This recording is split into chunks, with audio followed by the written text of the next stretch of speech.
I'm Colleen, and this is the super duper complex bell ringer machine.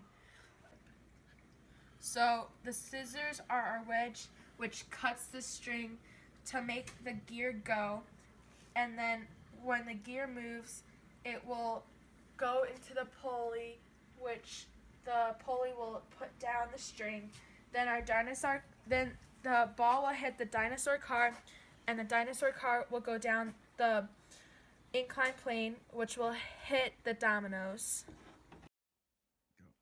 And the dominoes, which are the third class levers, will hit the golf ball. The golf ball will go down the tube, which is a screw, then hit the books, which is the third class lever, and then hit the bell.